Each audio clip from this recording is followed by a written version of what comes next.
Hello, class, and welcome to our second in our series of literacy strategies. Today's strategy is setting a purpose for reading. Knowing why you are reading helps you to stay focused and learn lots. First, a note from a Muppet about purpose. This, by the way, comes from a Broadway musical called Avenue Q, and it's shoddily recorded because it's not technically legal to record these things. So while this was not me recording it, I blatantly took it off of YouTube. So here is a little clip from Avenue Q.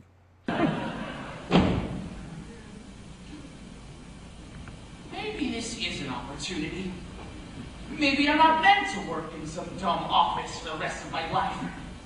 Maybe I have a higher purpose. What's a purpose? A purpose is direction to your life. It could be a job, a family. It could be the pursuit of knowledge or wealth. Everybody's purpose is different. The best thing about a purpose is that it gives your life meaning. I want a purpose. Purpose. It's that little flame that lights a fire under your ass. It keeps you going strong like a car with a full tank of gas. Everyone else has a purpose. So what's mine? Look! Here's a penny! It's from the year I was born. It's a sign.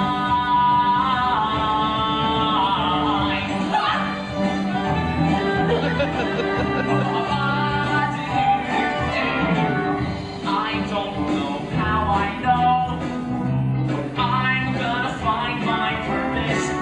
I don't know where I'm gonna look, but I'm gonna find my purpose.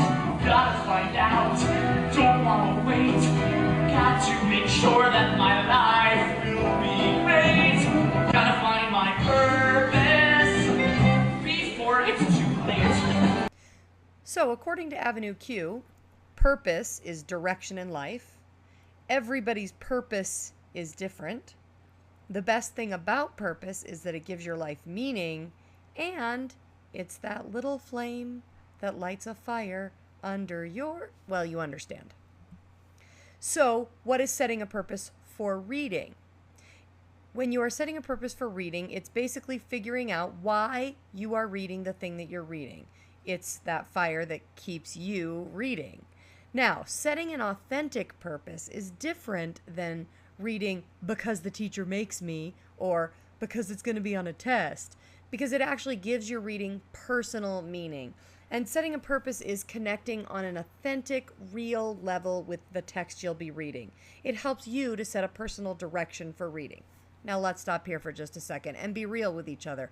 I know that a lot of you guys aren't lovers of reading, so your only purpose is because a teacher's forcing me to do it. And I would just challenge you guys to take a second to stop and actually think about how you might engage on a personal level with the texts that you read.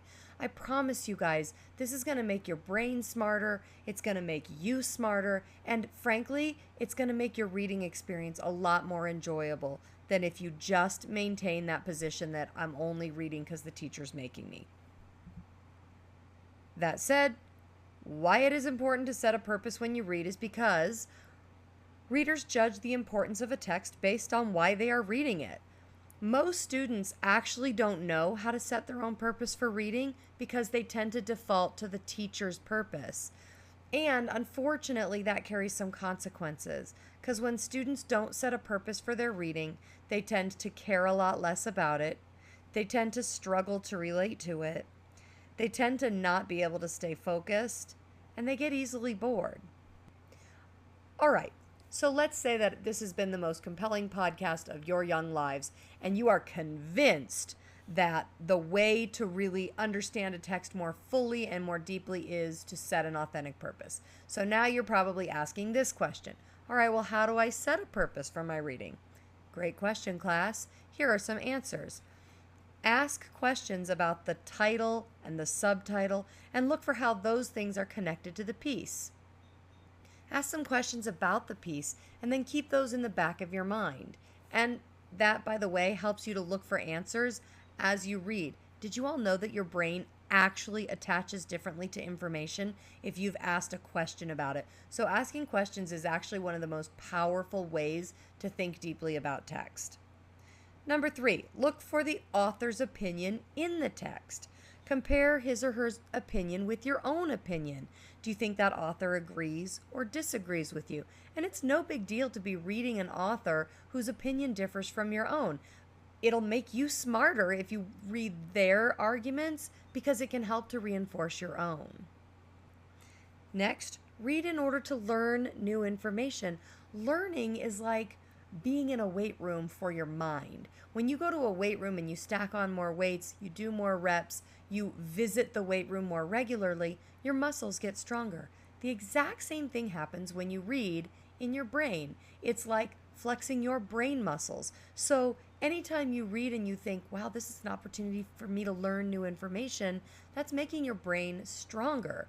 For any of you skeptics out there who have ever asked a teacher this question, why do I gotta learn this? How's this ever gonna help me in the real world? Here's the actual true research-based answer. It's that every time you are forced to think, regardless of what the topic, you are getting smarter. So why not get smarter every time you read? The next one, read to connect to the piece. Does it remind you of an experience, a movie, or information that you already know? Does that connection help you to relate to a person or a situation? And finally, read to figure out the author. What do you know about the author and his or her style of writing? Is he or she sarcastic or serious? Is he or she politically conservative or liberal? These are all ways to set an authentic purpose when you read. And my friends, that's basically it. When we see one another in class the next time, we are going to work to set an authentic purpose for the next piece of reading that we're doing. So keep all of these thoughts in your head as you move forward and get smarter out in the world. Thanks, we'll see you soon.